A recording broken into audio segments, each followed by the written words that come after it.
usage is much greater. So I want to study the relation between the area of the house and the electrical storage. So this is one idea, right? So um, or maybe I want to find the relation between fuel usage and and the size of the car, right? So sometimes we know the relation. For example, if I want to find the relation between the pressure and the temperature T, right? The pressure P and the temperature T. So this is our relation. P equals to K times T, where K here is a constant if we fix the environment condition, right? So I just change the temperature and the other one's the same. So for example, the volume the same, right? In a container here, so the volume is the same, but the temperature is higher, so we have the pressure is higher. Yeah. So here we have relation, and in this case, we know it, right? We know it. And we call it deterministic linear relationship. So the relation is linear because the degree here is the first degree. And deterministic mean I know the exact value. If I know the exact t, so I know the exact p, right? Maybe I want to find the displacement of a particle when I know velocity. So I know, that d is equals to d0 plus vt, right? So it's linear relation, linear, so line, linear. Here is also deterministic. I mean, I know it. I know how to define it. But if I consider the electrical energy consumption of a house, right, related to the size of the house here, x here in square feet. So for different house with the same size, like for example, I have three houses with the same size. Here is 200 feet, but the consumptions for these houses, they are different. Of course, they're different, right? So in this case, I can't determine what is the exact why, right? So I don't know. So it's not deterministic linear regressionship. And of course, I can't give you just a function to define the relation if I know x, right? So this is deterministic relationship. So, or maybe, as I tell you, the fuel usage relate to the vehicle weight. So, for three cars with the same weight, maybe they will have different usage. So, here, y is not just a function of x. We can determine if I give you one value of x, I can tell you the exact y. So, it's non deterministic. So, regression, what is it? Uh, so it's the process when we collect data, right? And then we use the some statistical tools to model. Means I want you to give a model to estimate the relation between two or more random variables. Like I want to give you a function to estimate. Just estimate is not the exact value, estimate y if I know x. So this is regression analysis. Understand the idea, right, class? So if you say if you have no questions, so can you give me a heart so that I know that you can, so that I can keep going. Okay, thank you. Yes, I take an example here. Okay, thank you. It's enough. Um, so here we have an example when I consider the relation between oxygen and hydrocarbon levels. So here we observe how many times we have 20 times, right? Observation numbers here is from 1 to 20. And x here, well, we use x to denote the hydrocarbon level. The unit here is percent, right? And y here is the oxygen purity. So is y. The units is also percent, and we have these two columns. So for x equals to 0.99, so y here is 90.01, and similarly. But it's non-deterministic, means maybe I can have two values, but two different, two same value of x, maybe, but I can have like different value of y, maybe. Yeah, so it's non-deterministic, you know it's not unique, right? For one x, maybe we can have two y, for example. And in the right part here, we have the scatter diagram of these two random variables x and y. It's mean that for x is something 0.95, I have a value of y here is something 87.33. You can see it here, right? And here points represent the data. So we call it a scatter diagram of oxygen purity versus hydrocarbon level. That's it. Of course, in case that we have one variable, so a function y equals to ax plus b, we call it a linear function. Is the function that have a graph as a line, right? Line, linear. But anyone can tell me, can we get a line that go through these points, on points? Yes or no? Can you get one line that go through the on points? Yes or no, class? No, of course, right?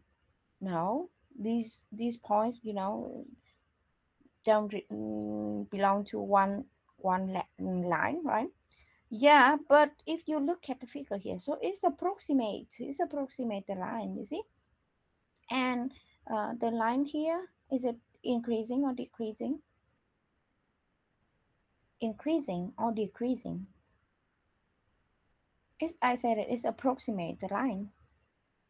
And can you tell me, is it increasing or decreasing function here? Increasing, yeah. So if the x increase, so y increase. Yeah, so that's the first thought, right? It's approximate a line, right? It's similar to a line. And here, if x increase, so y increase. So that's the idea. No, that's the estimate, our estimate. But here, for one x we can have different y's, not just a function y equals to ax plus b. But here we assume a linear relationship. In this sense, we consider the expectation value of y. Means for one x we can have many y, right? But if I repeat the experiment many times for the same x, I mean I fix x, like the first case x, with x equals to 1, for example. First case I have like 1 is here, right? So for example, first observation I have that y equals to 90. Second one, 88. Third one, 92. So fourth one, 91, uh, and so on, right? For one x we can have many values of y.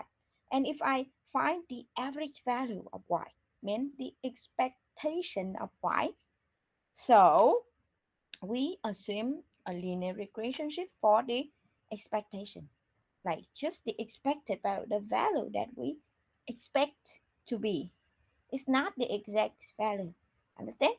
So in this case, I suggest the model at y, expectation of y when we fix x, it is beta 0 plus, so it's a constant, plus beta 1 times x. So here, relationship, linear relationship is not for y, but what, class? For the expectation of y. Okay? And means y here, you can write as beta 0 plus beta 1x plus an error, epsilon, an error was our expected value. Okay? But the question is, how can we know that? Is it reasonable to suggest a linear model here? Is it okay? Maybe, because it's a practical problem. We don't have just the exact line here, right? But sometimes, yeah, in these figures, and maybe it's reasonable to suggest linear model. But in the other one, maybe, I don't know. I take an example here, please. Wait, I open the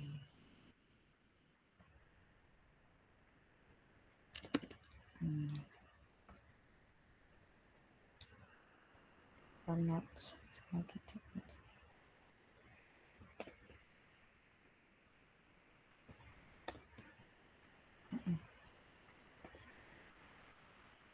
What's the problem with the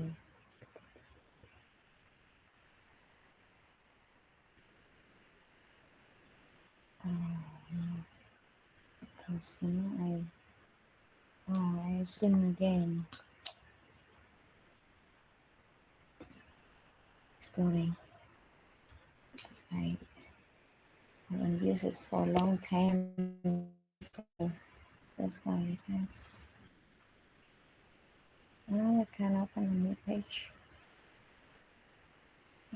Open.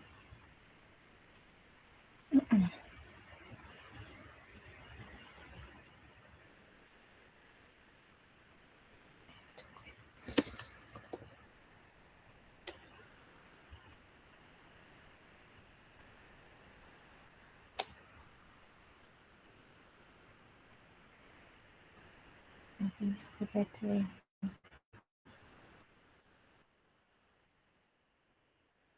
No, I can use the note.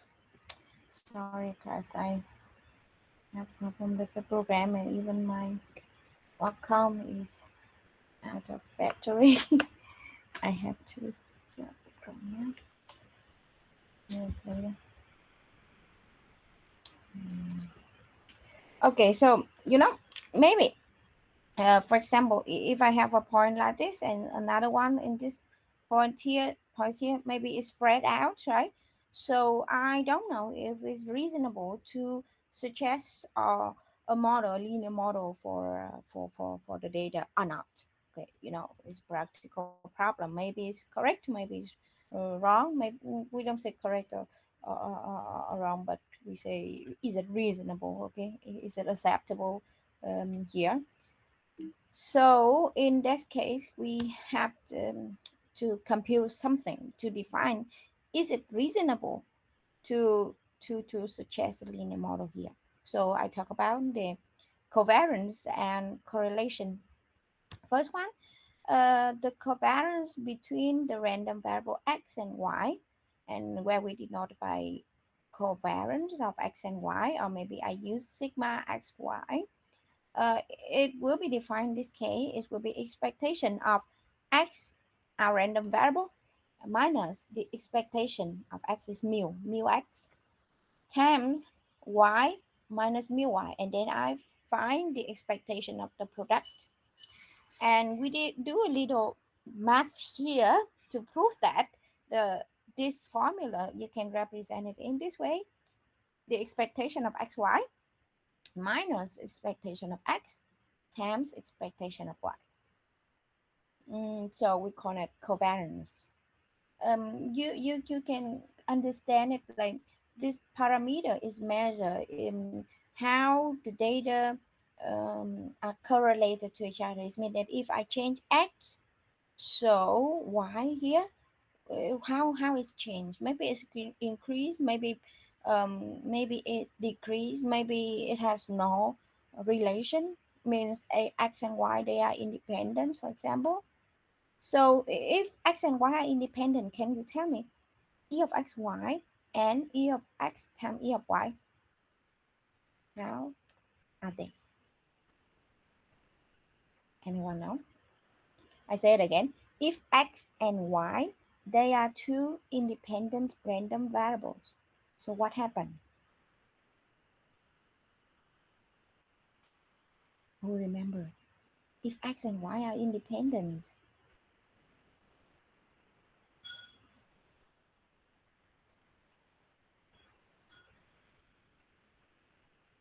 So expectation of the product, yeah, so they equal, that's correct. It means that the difference here equals to what class? Equals to zero. Means, yeah, they have no relation, right? Covariance is zero. Yeah, but so we have it. But please take note, if the x and y, they are independent, so covariance equals to zero. But if the covariance equals to zero, it doesn't mean that x and y are independent. We just say that they are not correlated. Okay, but we don't say that they're independent. Maybe they have relation, but it's not linear. Maybe, for example, y can be x cubed plus 4x. It's not linear function, okay, but maybe in sometimes covariance equals to zero. uh, so correlation, the correlation between the random variables is will be covariance of x and y over sigma x times sigma y. Why we should define the correlation? Because for covariance you will have, maybe it's positive value, it means that if I increase x, so y increase. Or maybe it's negative, means if I increase x, so y will decrease. Yeah, but I don't know how does it change. Maybe it's change much or small, or just a little. I don't know. So that's why I will scale it to correlation. So in this case, the value of correlation will be just between -1 and 1. Okay, so you can prove it using mathematics here. This term always, absolute value is always less than or equals to 1. So in this case, what we have, if rho here is approximate 1 or -1, so we say that x and y tends to fall along a line with positive or negative slope. Positive slope means if I increase x, so y increase. A negative slope is mean that if I increase x, so y decrease. You know, so a line with positive and negative slope. So when rho is approximate 1, so we have this. But if it's equals to 0, so we say that they where they are not correlated. It means that maybe they have the other non-linear relation, not linear relation. So covariance or correlations, they are measures of the linear relationship. Means if these parameters are 0, means we don't have linear relationship. Understand? We use this to design if we should suggest the linear model or not. Understand the idea, class? Yes or no? Yes? Okay. Yeah. In case that x and y are independent, so rho equals to 0, as I told you. But if rho equals to 0, it doesn't mean that they're independent. They're just not linear relationship. That's all. Okay. Um, I take an example. I have one thing to ask here. If I want to find covariance between x and x, so what happened, class? Covariance between x and x and itself. So here we will have expectation of x squared minus expectation of x total square. What is it? We remember.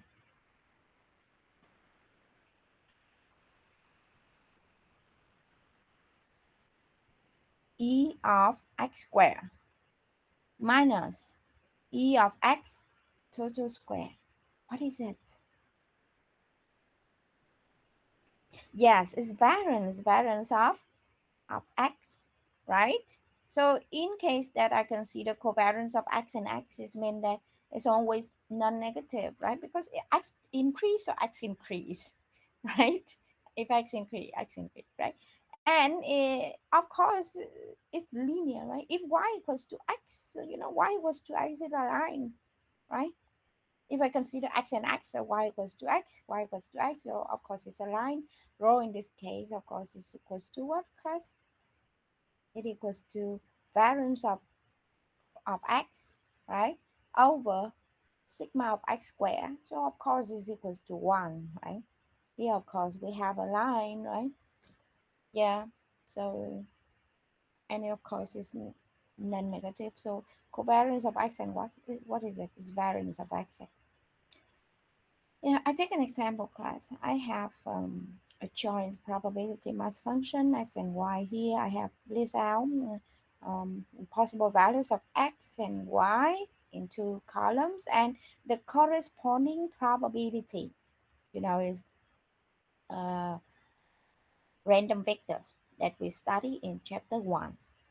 Now I want you to evaluate the covariance and then the correlation. Please, I give you 5 minutes to find. Try to use your calculators. Okay. Don't look at the answer in my slide, please.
Have you found?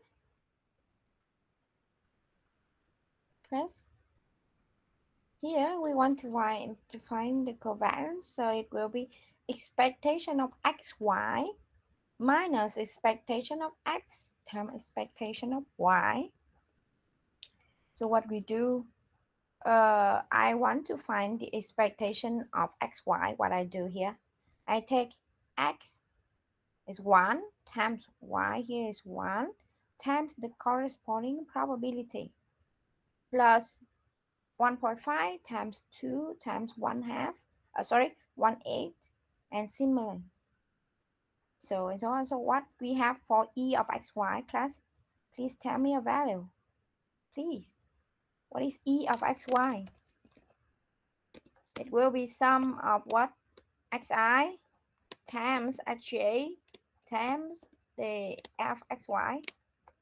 So please, class, tell me what is the expectation of xy?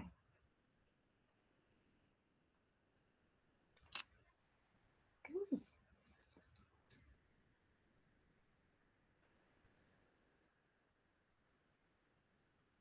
xiyj, sorry. xyij, not xj. xi times yj.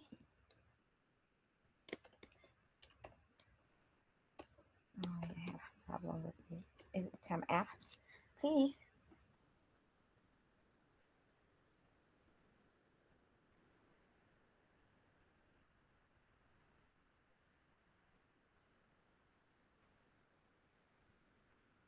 Okay, thank you. Now we want to find e of x. What is e of x? E of x will be x times the corresponding probability.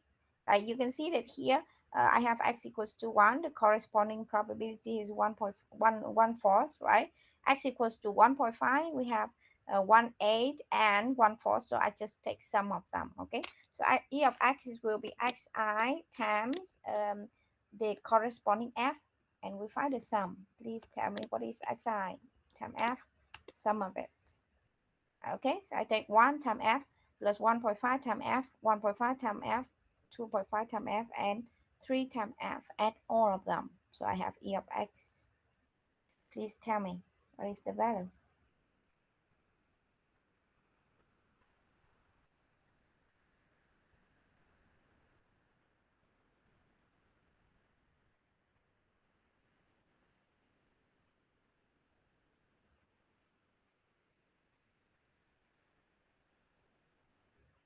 Okay, thank you. And similarly, please find e of y. So 1 times the corresponding probability. Okay, thank you. So please tell me covariance. Covariance will be e of xy minus the product of e of x and e of y. Please, what is the covariance?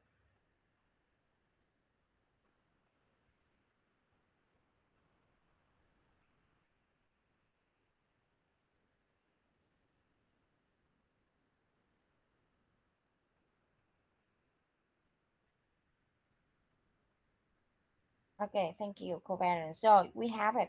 We have the positive value. It means that x and y, they are correlated. And if x increase, so y is what? Increase or decrease? What do you think?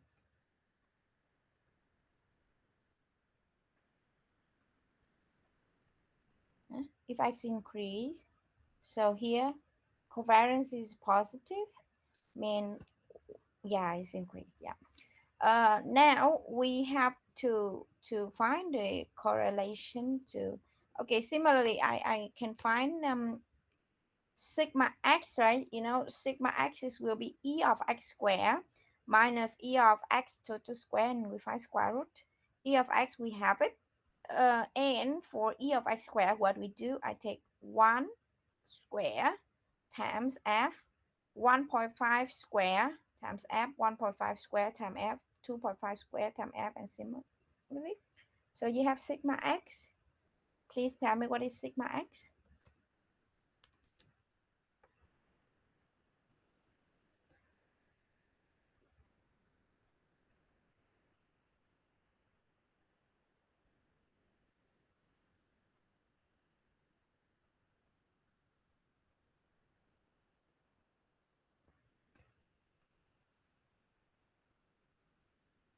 And you know, you can use the mod 6 or 7, I don't remember, 6, right? In your calculator to find, immediately find mu and sigma. You know it, right? So you just enter here x and the corresponding probability, x and the corresponding probability. So we have two columns and it immediately gives you the expectation and sigma. Sigma is not s, okay? Sigma here is not s. You can see in your calculator it has a function sigma. So you can use it to find sigma x. Or maybe in this case symbol, so you can use the formula. But I know I say that you can use the function that's included in the mod 6.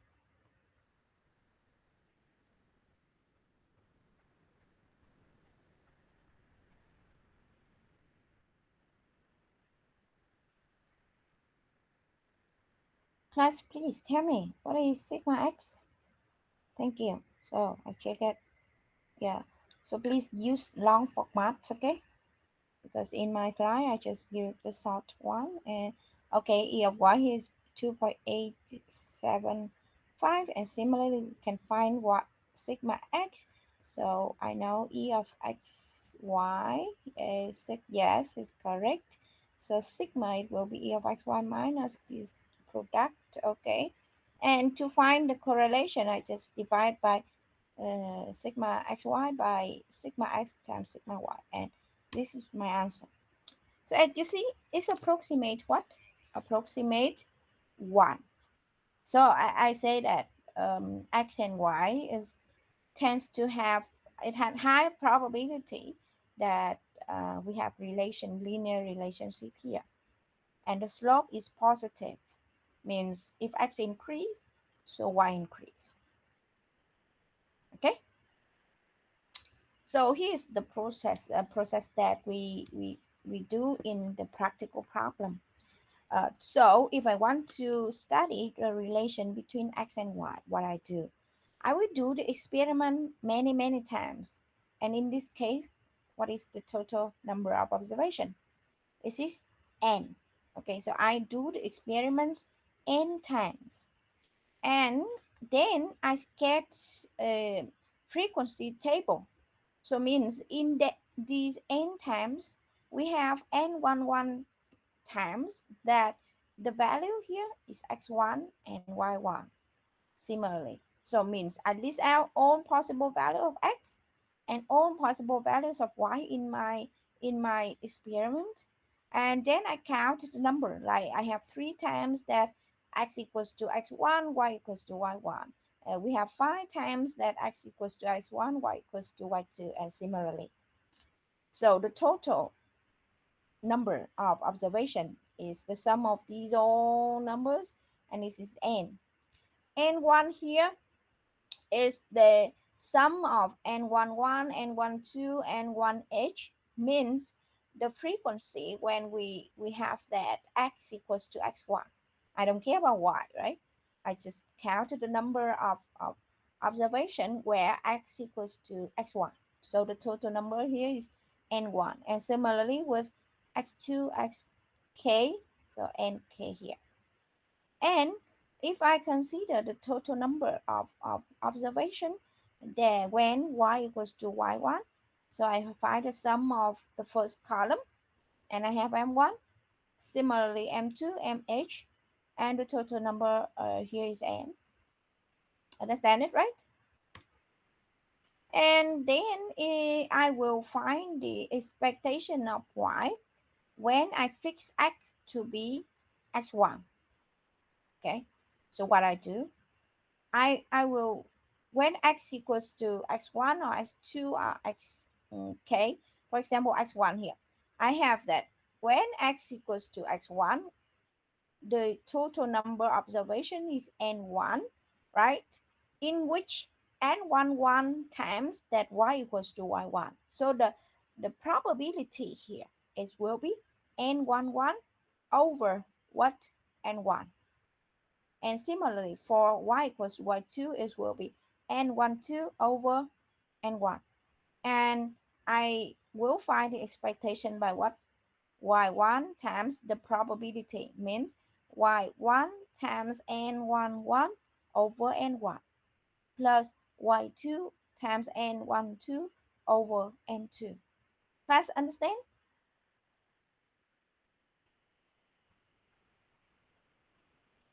Okay. Yeah. And I will have the expectation table of y when we fix x to be x1, x2, xk, and where we have n1, n2, nk, the corresponding frequency for x, right? And then we can sketch this line. Okay, sorry, this line segments, right? Yeah. So if x1 here equals x equals to x1, so the expectation of y, of course, in this case, just the sample expectation, a sample average value, sample mean. It's not the exact mean, right? Yeah, exact mean means that we consider um, of infinite many of times. So it's the population mean. But here I just consider n1 times, right, of x1. And I have the value of y, the average value of y. So expectation of y when we fix x to be x1. And similarly, x2, x3, xn. And you see in this case, similarly, similar to a line, right? Approximate a line here, you see? So I can suggest a linear model, and to give the conclusion. No, it means at first we can define the correlation, right?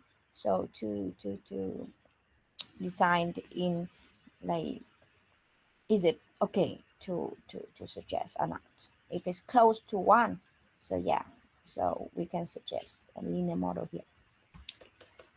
Okay, so these models, we call them empirical models. Empiricals mean we can't prove that.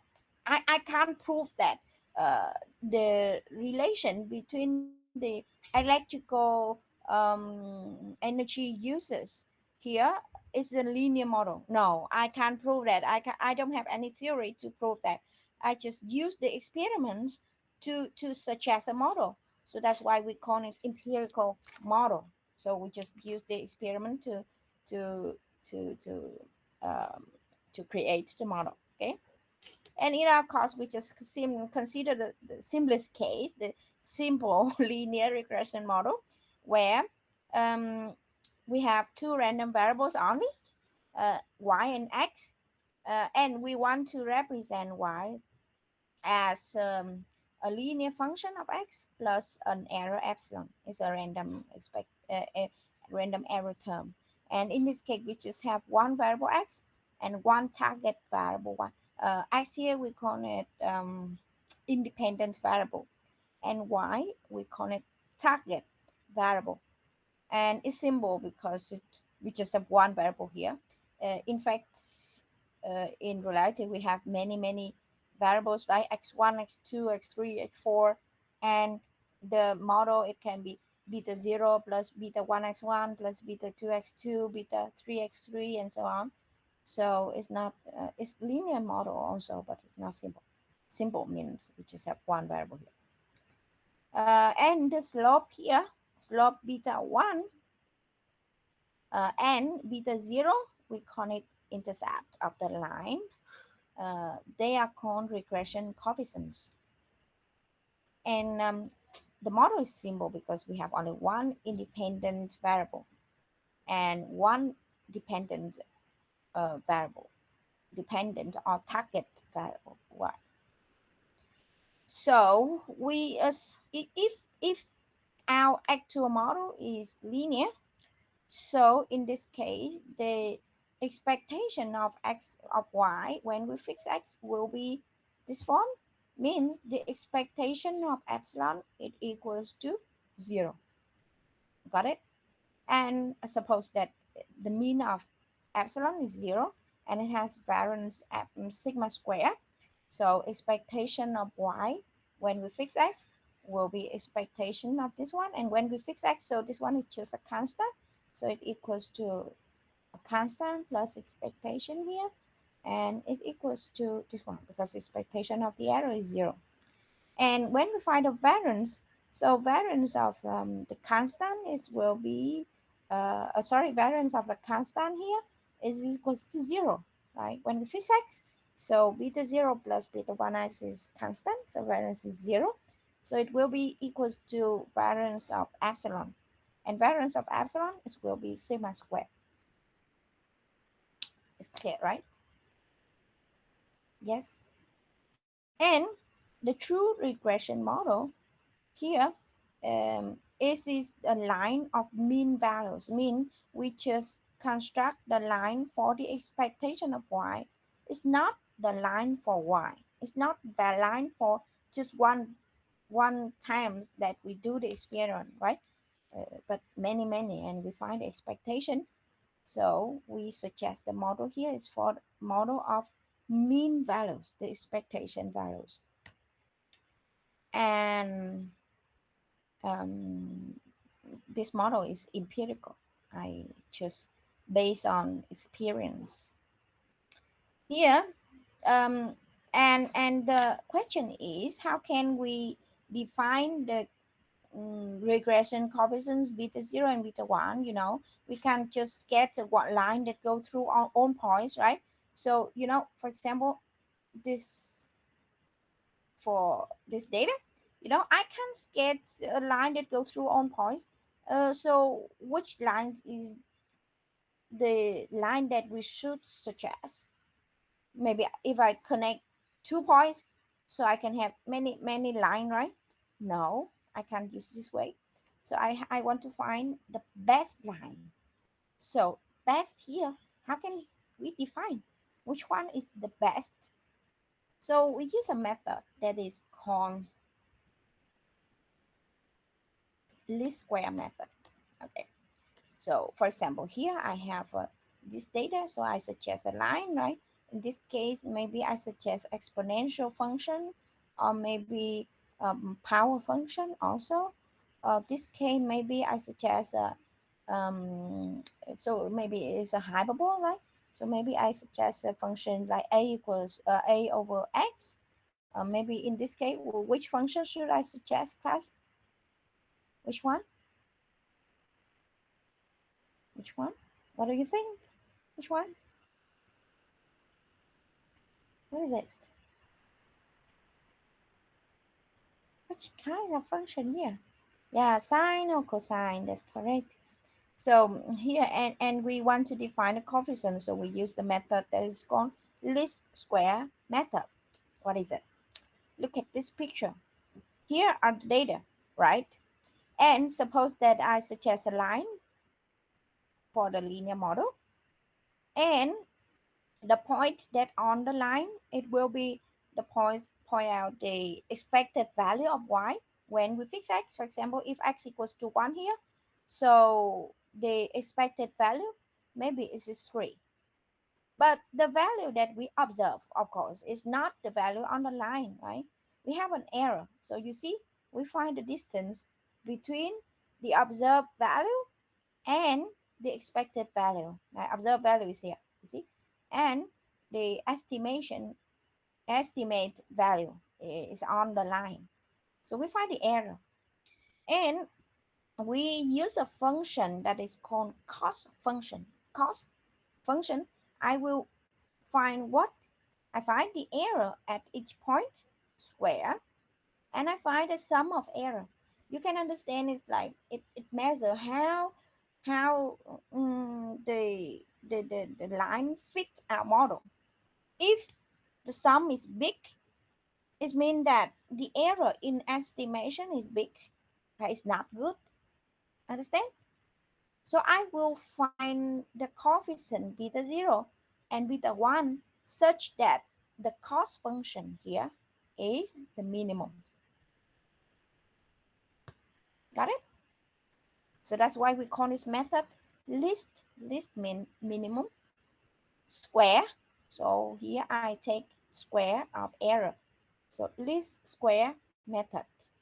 Of course, in reality, sometimes they can use like not the error square, but the absolute value of error, or maybe the error to fourth, But of course, if we use error to for is more complex, and if I use the absolute value, so it's the a little bit difficult to define the minimum, because when we find a minimum, we have to find the derivative, and when we deal with the derivative of the absolute value function, so it's a little bit like sensitive, right? Because for absolute value, at some points we don't have derivative.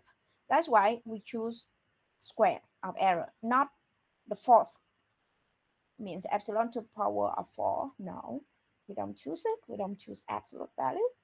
We choose error square, the least square method. And you already know in calculus 2, how can we minimize a function?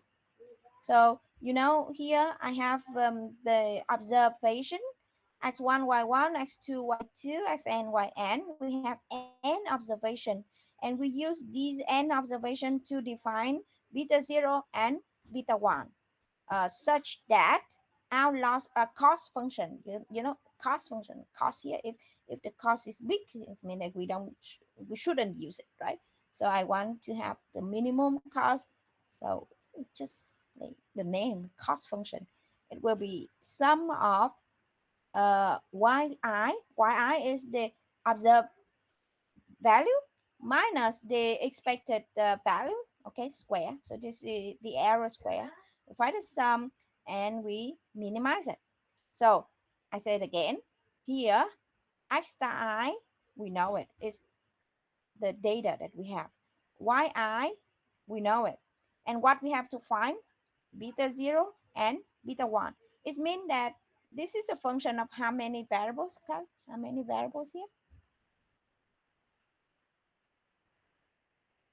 How many variables, unknowns, how many unknowns that we have here? Two, yeah. So to find the minimum value of a function of two variables, so I will find what? Derivative of L with respect to beta 0, yeah, and derivative of L with respect to beta 1.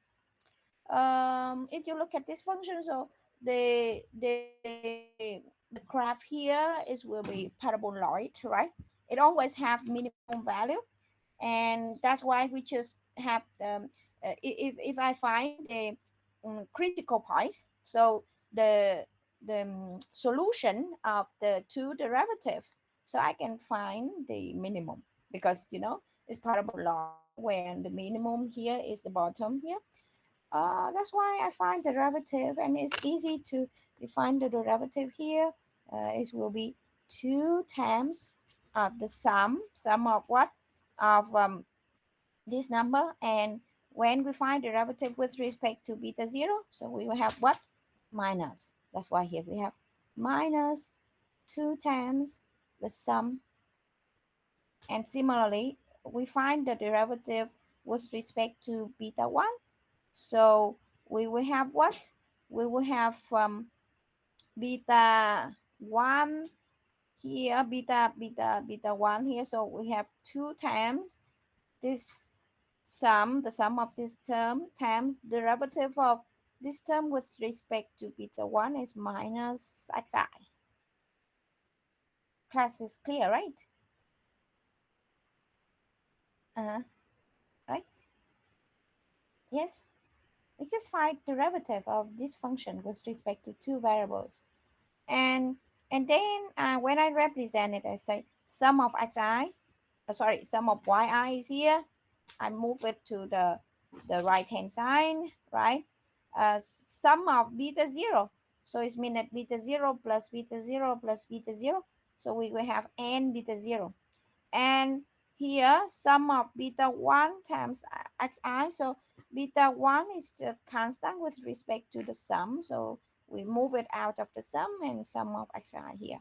And similarly, so we have two unknowns, beta 0 and beta 1, and n here is constant.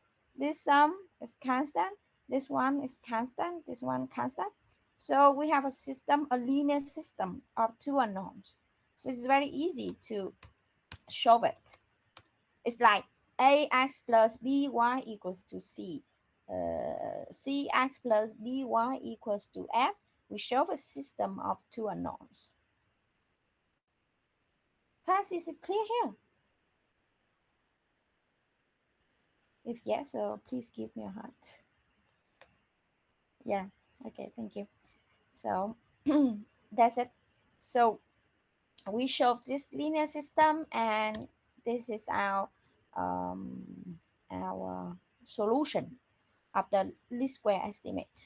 Please pay attention. Why I don't give you, I don't write beta 0 and beta 1, but I write beta 0 and beta 1 hat, because the coefficient here, although the model is exactly linear model, but the coefficient that we calculate, we just calculate based on the data that we get from the experiment. Maybe if I repeat my experiment with an observation different one, so I will have different coefficient.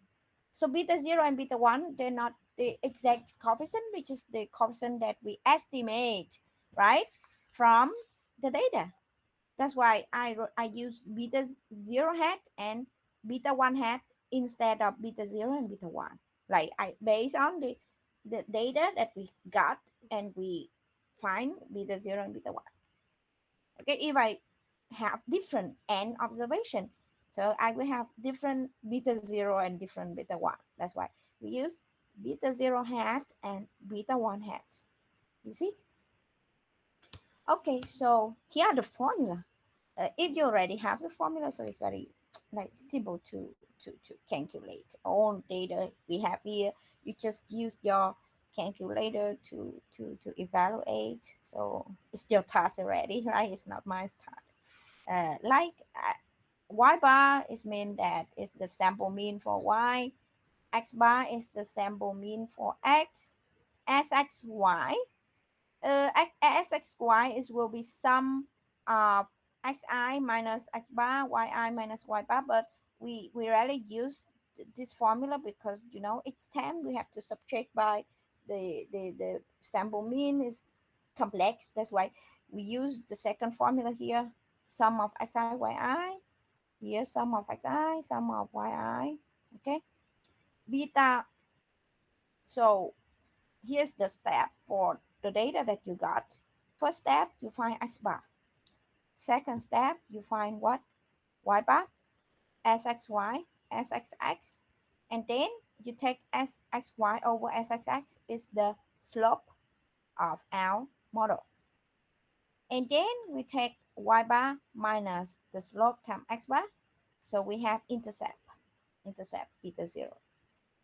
And this is the model that we got.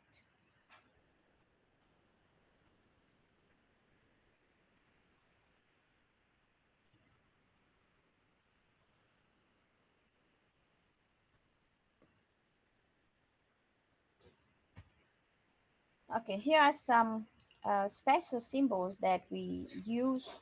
Um, yeah, I list out here so that you um, know what we're talking about. So the residual, what is it? Is the error between the observed data and the data that we estimate. So okay, we call it residual. Okay.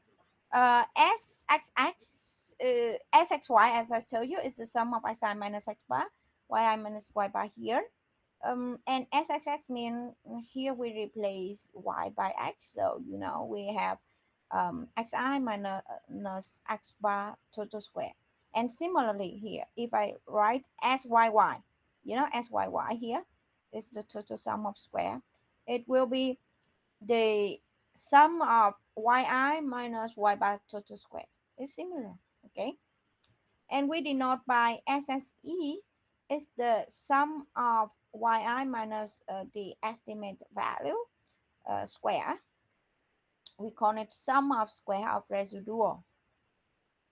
And the error between the observed data and the expected value of the observation here for y, we call it SST is the total sum of square of the response variable, and SSR, it will be the sum of error square, where error here is the error between the estimated value, is the value on the regression line, and the sample mean of y. Okay, so sum of square for regression. Oh, I can't get it here, but I check if I have a picture to show you. No, I don't have the picture here. Sorry. I intend to get it, but I don't have it here. Okay, look at this one. I can use it. So you see, this is the data that we got, right? And using the data, we can have a line here. It represents y bar. Okay, so the error between the observed value and the estimated value y hat, what do we call it, class? Which s what? Sum of square of what? ss sse, right? sse. And if you have a line here, it's a y bar. You can image that we have a line here is represent the value of y bar. So I find the error between the point here on the line and y bar is the mean of y. It it will be what? Error of the regression. So sum of square of regression. So SSR. Understand? And if I add this error is SSE and this error is SSR, so I will have the difference between our observed data and the mean SST total. Understand? Can you imagine? Sorry, I can't get it here, but here is SSE is mean that I find the error for this one. SSR is will be the error between the model and the y bar. And SST is total, it will be the sum. That's it. So we can do a little math to have the formula here. Oh, I don't write. So SST is will be the sum of SSE and SSR. Is similar to the case of ANOVA, right? Here where we have SSE and SSTR, so we can find the difference of some of them. We have it because it is the property of independent variables. But yeah, but I don't mention it here. You can just understand that we do a little math to prove that. SST will be the sum of SSE and SSR. Okay.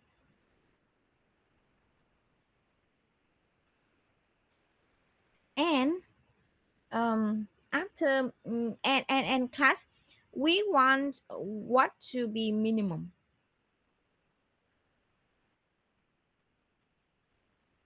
Which one did we want to minimize here?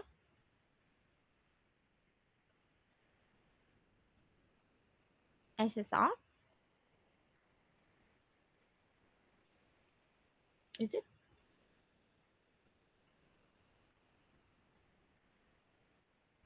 No. Y bar here is the mean for all y, possible value of y. It's not the expectation for when we fix one value of x. Understand? When we fix x to be xi, and the estimate value, what do we have here is y hat. It means that it's the expected value when we fix x to be xi, and x bar is the mean, but for all x, mean x1, x2, x3, x5, x, and we have n observation, and we find the average value of y. Understand? It's not the value when we fix xi. So when we fix xi, this is the observed value, And this is the expected value. I want to estimate to be the value to be close to the exact one. It means that I want this error to be what? Close to zero. Understand? Yes. So it means that I want this, if I consider r square, which is equals to 1 minus this term, and I want SSE to be 0, it means that I want this r square to close to what? Close to? Close to 1. Understand? And this one we call it the, so remove this one. We call it the coefficient of determinant. So this is the way to find r square is 1 minus SSE over SST. Okay. So we will evaluate. So here the step. After defining the model, okay, we want to check again if it's correct to use the model. When it's correct? When SSE is small. SSE is small, it means that this number is close to 1. So, if r square is close to 1, so it's okay to use that model. That's the idea. So, here is the step. Sorry, class. Here I use b, but actually it's beta 1. Okay, it's my mistake here. It's typo here because long time ago I used the notation y equals to a plus bx, but later when I use the different books, I want to like use the symbol that in that book. So that's why I use beta 0 and beta 1. So beta 1 is the slope here is b. Okay. So here the formula for SSX, SXX, SSY, okay, and SSE. So SST will be SYY. You use the data to find SST, right? And SSR is will be B times SXY, beta 1 time SSY. SSE, where you can find it using SST minus SSR. For example, here, for the data that we consider in this problem, oxygen purity, if we know the hydrocarbon level, so N here is 20, is the number of observation. Sum of xi I can find it using mode 7, I can use mode 7. I enter all things here. I can find a sum of xi, x bar, uh, even sum of xi square, sum of yi square. We also can find it. Okay, these things you can easily find them using mode 7. Class, please check it. Okay, I don't want you to do the computation right now, but you can easily check using your calculator. This problem, you just, the most difficult thing is understand the idea, and later you just follow this step to find. And similarly with y, you can find the sum of y bar, sum of yi square. Okay, sometimes we give the data for you, but sometimes we want you to evaluate by yourself. Mean you have to enter the data and then give the answer. Okay, sum of xi we have it. Beta 1 hat, what we do for beta 1 hat, class? Look at the formula again. Here you see I will evaluate what SXY is sum of XI,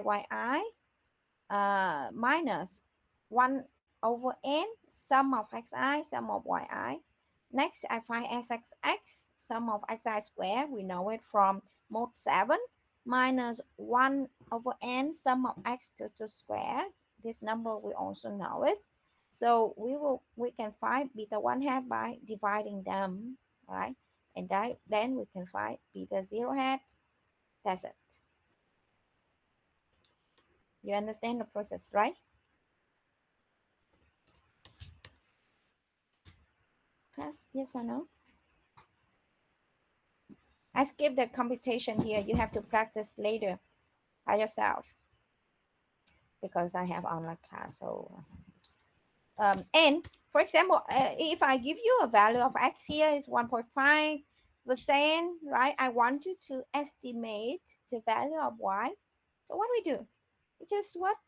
Substitute to the function and you can find y hat. Understand?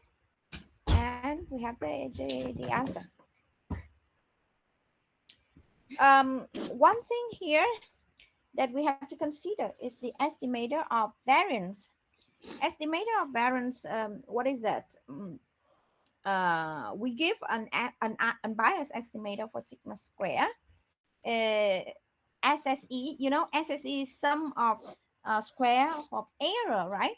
So, you know, when we find the variance, we often take sum of square of error and we divide by the degree of freedom, okay?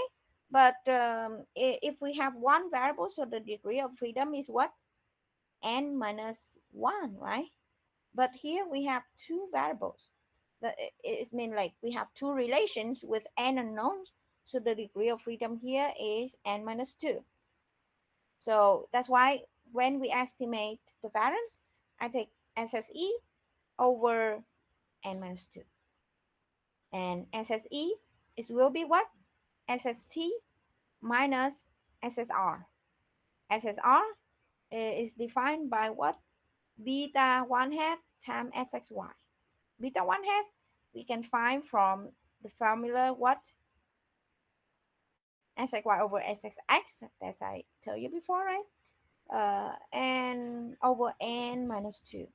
So we can find on things here. Similarly here, I can apply the formula to find it.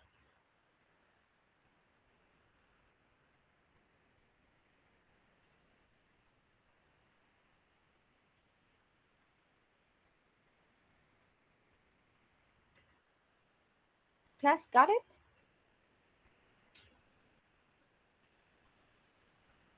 Okay. Yeah, yeah. So later I will give you a problem to practice in the quiz. Now I take an example here, class. In this case, I give you the data. How many observation here, class?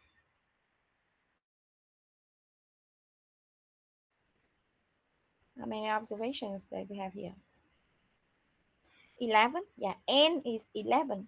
I have data for x, data for y, and assuming that the simple linear regression model is appropriate, I wanted to fit the regression model relating BODY to x.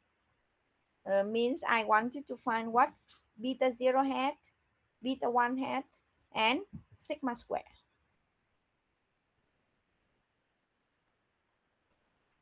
Okay, so try to use the calculator to find them. So say it again. Use mode 6 to find what? X bar is the sample mean, sum of xi, sum of xi square. Okay, similarly, y bar, sum of yi, sum of yi square. Okay, and we find what? SXX, SXY, SYY. Okay, after that we can find beta 1 as SXY over SXX. Then we find beta 0 and sigma square. So please solve the problem. Okay, practice and find sigma beta 1, beta 0, and sigma square, please. I give you 5 minutes to show.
Okay, so please write your answer on the chat box. In the chat box, please.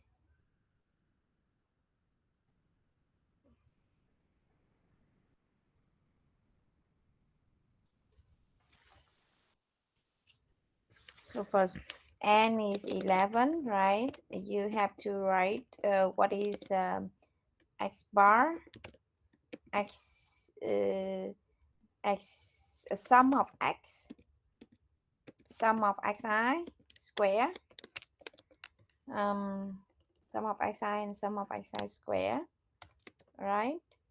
And you have to find similarly with y bar sum of yi, sum of sum of yi square, and then you have to find what sxx, sxy, syy, right? So these things, have you found them?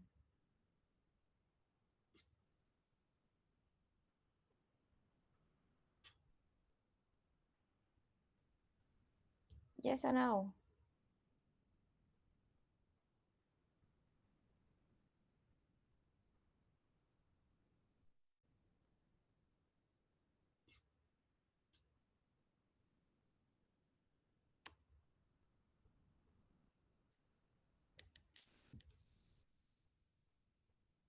Sum of xy also.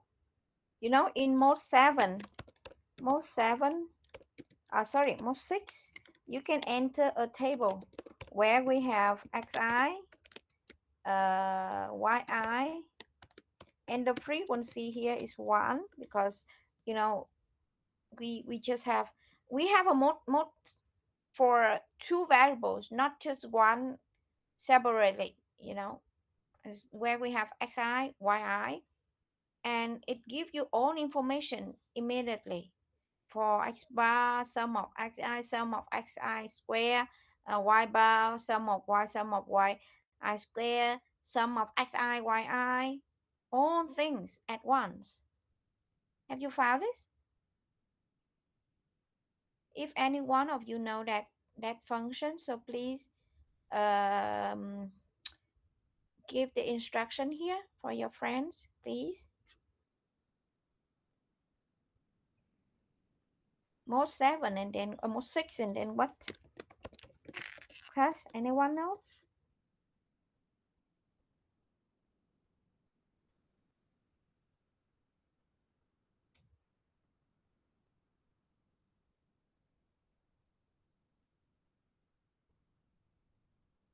Anyone, please.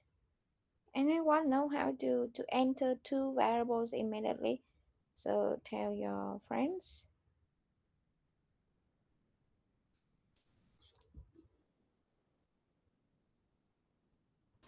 Cô ơi, con thấy trên máy 580 là nó có một variable với mấy công thức thôi cô. Con không thấy Không, hai. có hai cái variable có em. Để Con thấy xíu một là xíu. y bằng a cộng bx nè, hai là y bằng a cộng bx cộng cx bình. Y equals to ax plus b. That's Là it. Y equals to ax. That's it. That's function. When you use the y equals to ax, so it will have a table. We have see a table where we have a column for x, a column for y. Try it, please. See it? 62, mod 62. Mode 6 2. Okay. Class try mode 6 2. Yes. And we have data and then you can find on enter on X on Y. Yes, so mode 6 2. Class. Your friends tell it already. Thank you. Yeah. Type data for X and Y. For X and Y.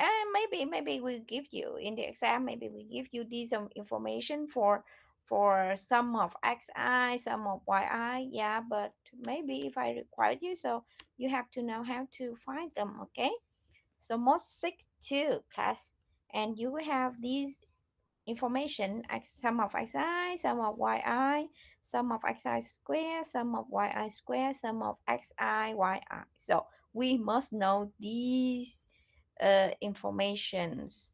And after that, we can apply the formula to find SXY as XX. Yes, so you give me the correct answer. Thank you.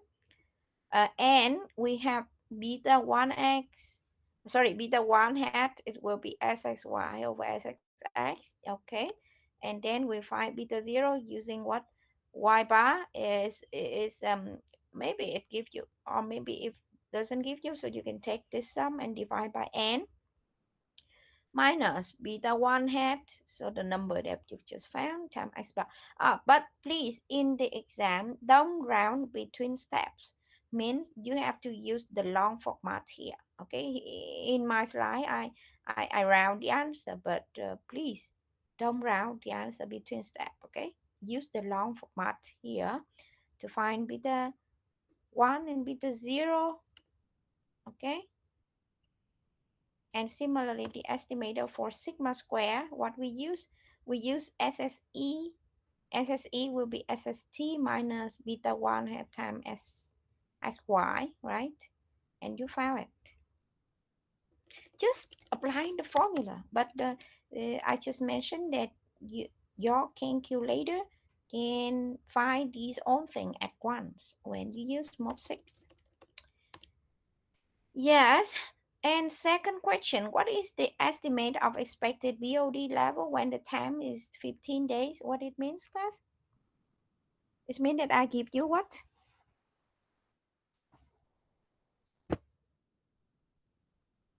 I give you that x equals to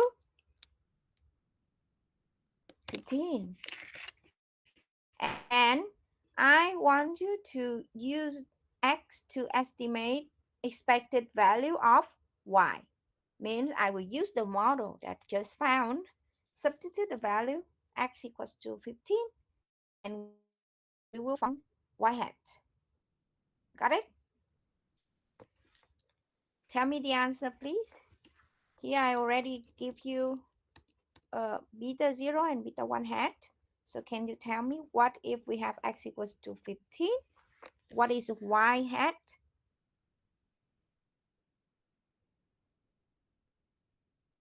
Please, class. Okay, I'll check. Okay, yeah. Here I have a little bit error, maybe because that I round the answer.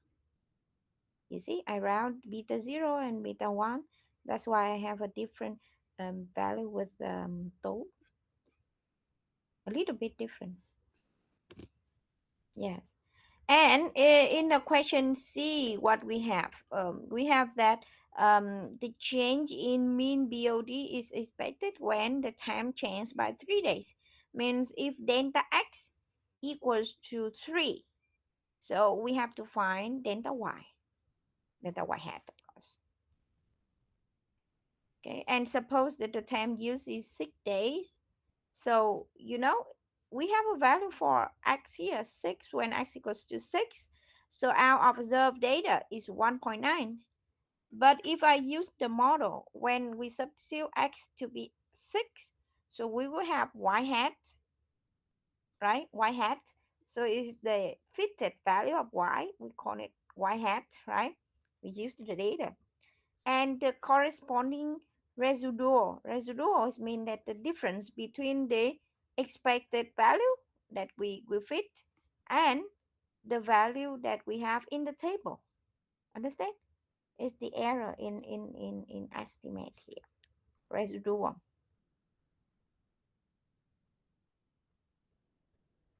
Okay, and the last one is the graph. You can use um, any program to sketch it. Okay, so here you see um, if x equals to 6, so we can estimate y hat here, and the corresponding residual, I will take the value in the table for when x equals to 6, and I subtract by the estimated value, and we have the residual. Okay, residual. And here's the line. I sketch the observed data here and the line that we estimate. Class, is it clear here? Yes? Yes, right? Okay. Um, Here we just have one more section. Okay. The last section about hypothesis testing, you can skip them. Yeah.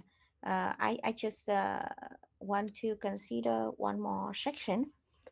Is the properties of the least square estimators. Means I want to consider beta 0 and beta 1.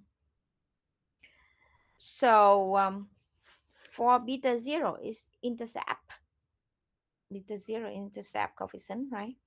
We have that if the model is correct, right, the exact model is linear, so we have that the expectation of beta 0 hat is equals to beta 0. Class, I say it again. What is the difference between them? Beta 0 is the coefficient of the actual model. Suppose that our model is linear model. So we will have actual model with the exact coefficient beta 0 and beta 1. But of course, we don't know, right? We can't do the experiment infinite times to find the exact coefficient. What we do, we just consider n observation, and from them we can define the estimate value of beta 0, which is denoted by beta 0 hat. If I do the experiment first time, I can have one coefficient. I choose the other n observation, I will have the second coefficient. Third one, another. But if I find the expectation of all estimate coefficient, I will have the exact value. So it is unbiased estimated. Okay. And we have the variance for beta 0 hat here is given by this formula. Mu xx, or I can say that is expectation of xx is the expectation of x squared class. Mu xx is the expectation of x squared, e of x squared. Okay, e of x squared. And if I change the variable, so beta 0, beta 1, beta 0 hat, beta 0 over sigma hat, because sigma here I don't know. I use sigma hat. What is sigma hat, class? Anyone remember? How can we estimate sigma?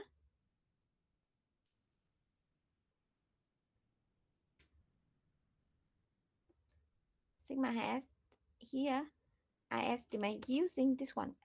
Is this sigma hat, okay? I use SSE, and we divide by the degree of freedom. Okay, so we found it. And if I replace sigma by sigma hat, so our random variable is not standard normal anymore, but t distribution, as I mentioned many times, right?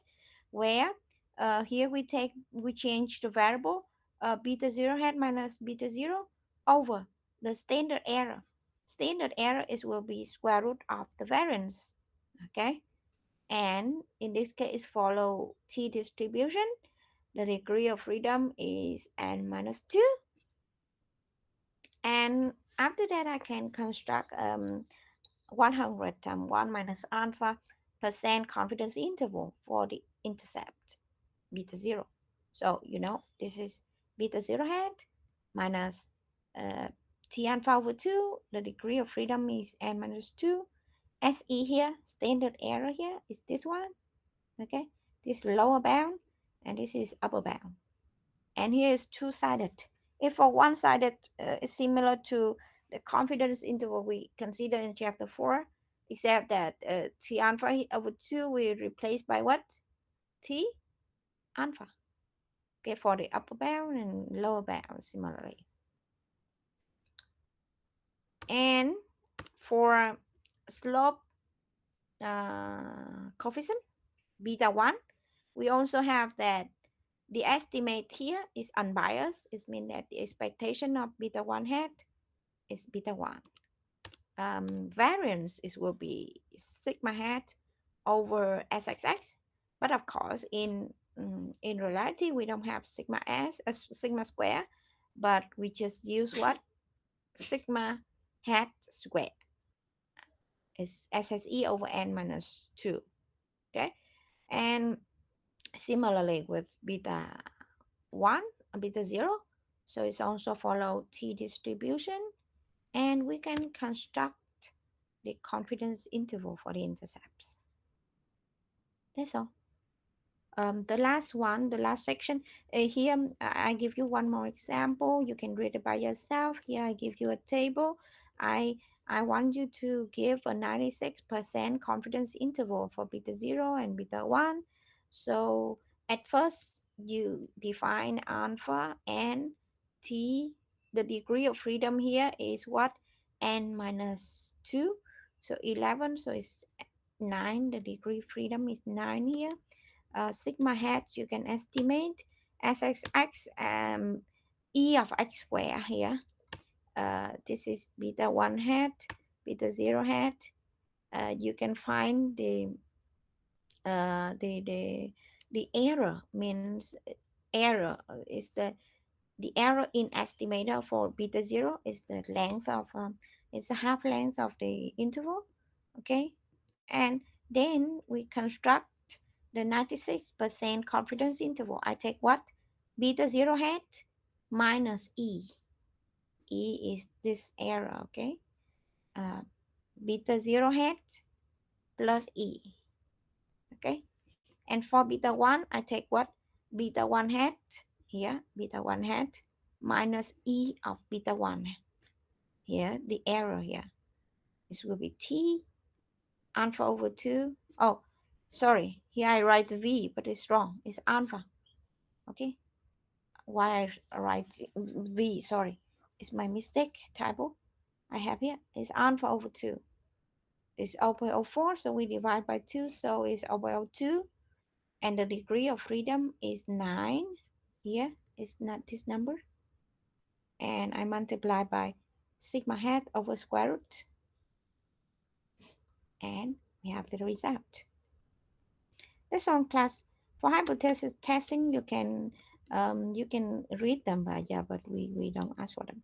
And you can understand like we give the conclusion, accept or reject the hypothesis for beta 0 and similarly for beta 1 using the confidence interval. As I told you, right? They have relation. Means if I check if beta 0 is and the value b are they equal or different, so what I do, I will take what I will take find the t observed, okay, and I will t observed here, and I compare it with t alpha over 2. The degree of freedom is n minus 2, okay. If t observed here absolute value is much far from this value, is mean that is greater than the threshold, so we will reject the hypothesis that they are equal. Means t observed here means I can say that beta 0 and b equal.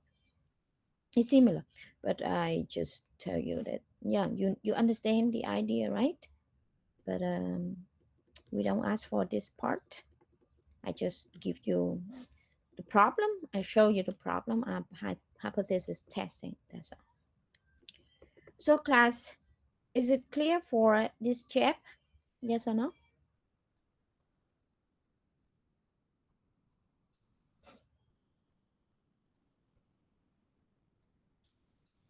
Okay, thank you.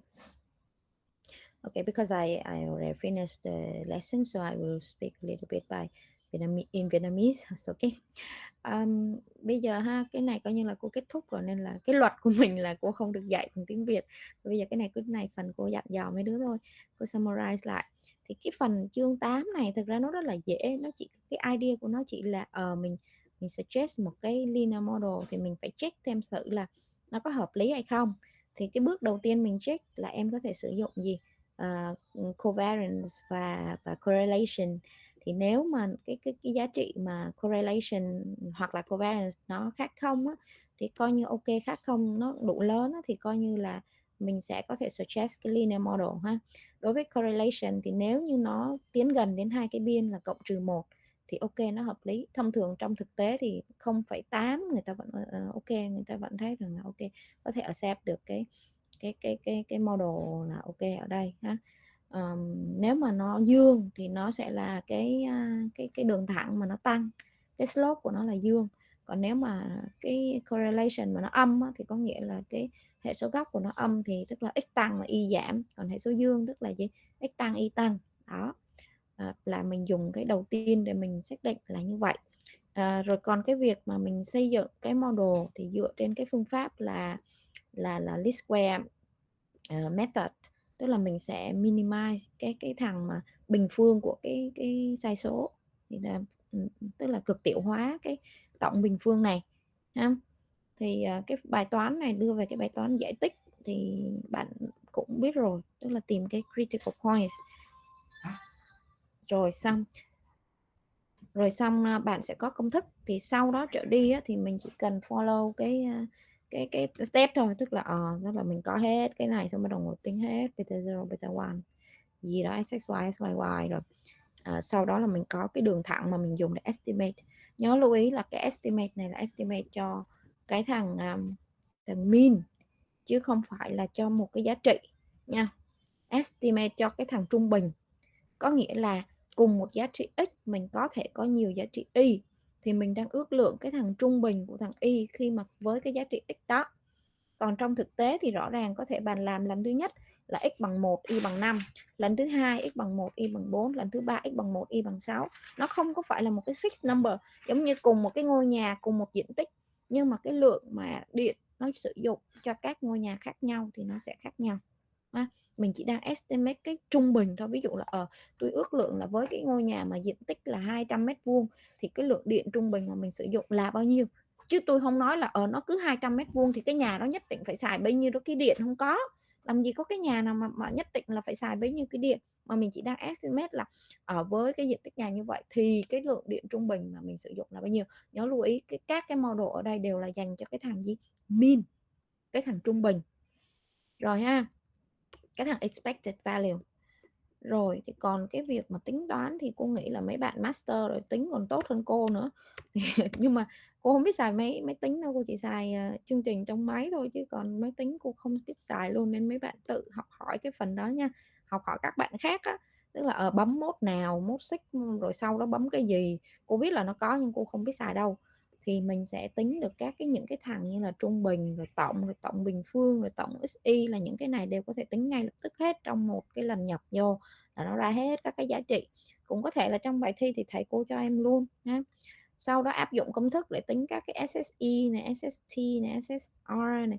SSE thì hầu như là người ta không có dùng bằng công thức đó đâu, mà người ta sẽ đi dùng cái gì? SST và tính SSR, sau đó lấy hai thằng này trừ nhau để ra cái thằng SSE, chứ người ta không có tính trực tiếp nha. Rồi sau đó thì người ta xác định cái hệ số mà để xác định này, cái R square này, cái hệ số này là khi nào mà nó tốt, thì khi mà nó tiến về 1, nó gần đến 1, có nghĩa là cái sai số, đây là cái ước lượng mà mình dành cho thằng trung bình của thằng y này khi mà thằng x bằng một cái thằng gì đấy, và đây là cái giá trị quan sát, thì mình mong muốn là cái sai số này sẽ là nhỏ nhất nha.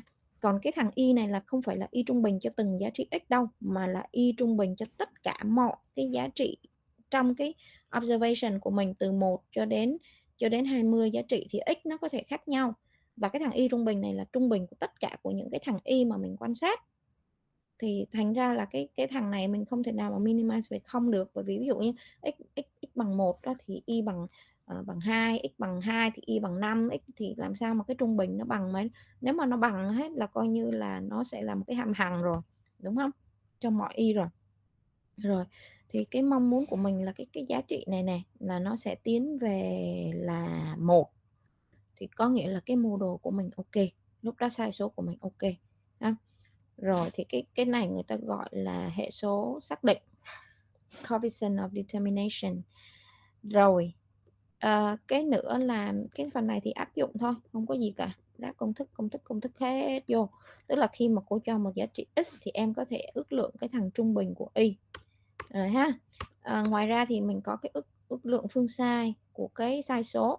Thì ước lượng phương sai của sai số này nó cũng chính là ước lượng phương sai của cái thằng trung bình luôn. Bởi vì như cô nói ở đầu đây này, có cái phần cô chứng minh cái thằng ở đầu đó, tức là nếu mà model của mình là hợp lý thì cái thằng phương sai của thằng epsilon nó cũng chính là phương sai của thằng gì, thằng y luôn. Thành ra là cái ước lượng này là mình đã ước lượng phương sai trong cho cái thằng y này luôn, khi mình cố định x luôn rồi đó ha, là thằng sigma bình phương. Thì thông thường là người ta sẽ lấy phương sai là sẽ bằng gì, là sẽ bằng là sum of square, tức là tổng bình phương mà chia cho cái bậc tự do. Thì ở đây có hai biến nên bậc tự do nó không phải là n-1 mà là n-2. Còn cái trong cái một biến thì là n-1 ha.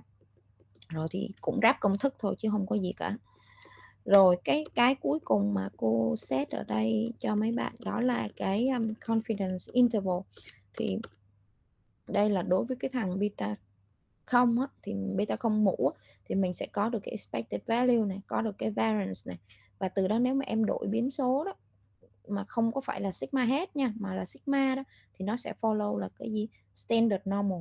Nhưng mà trong thực tế mình không có cái sigma này nên mình mới ước lượng nó bằng cái sigma hết. Bởi vậy là cái distribution ở đây nó không phải là z mà nó là t, thì nó cũng giống như những cái bài trước đây thôi. Và cái bậc tự do là n-2. Tương tự đối với thằng beta 1 thì cũng thế.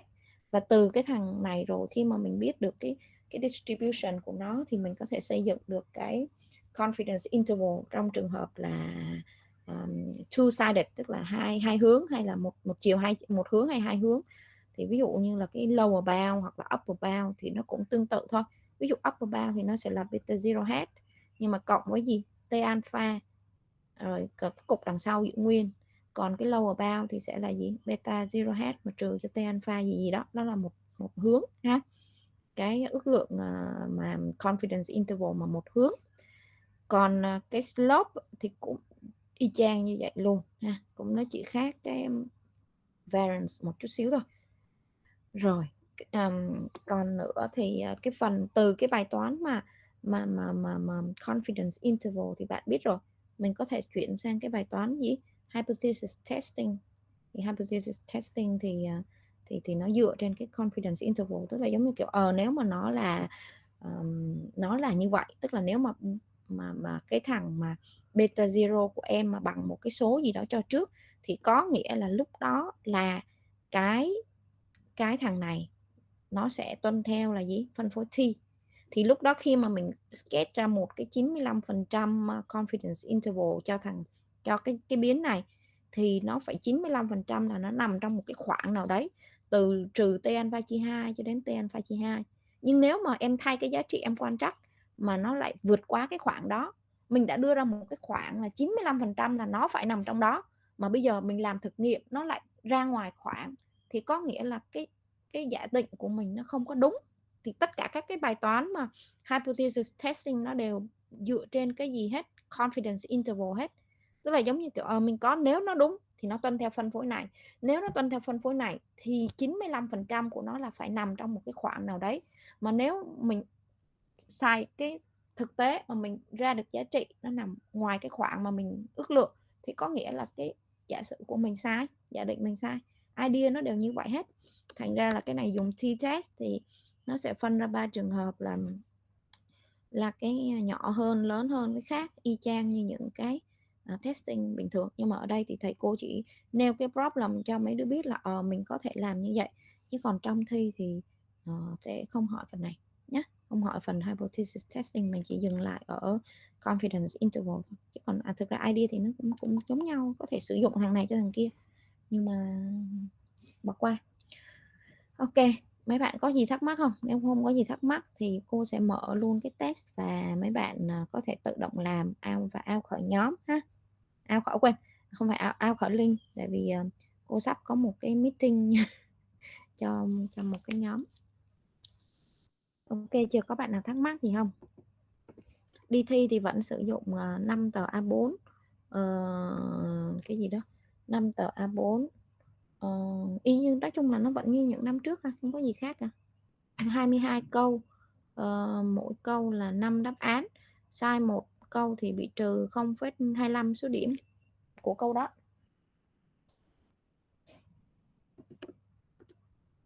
Có gì thắc mắc không? Không có gì thắc mắc thì cô sẽ mở cái test rồi mấy bữa out ra rồi làm ha.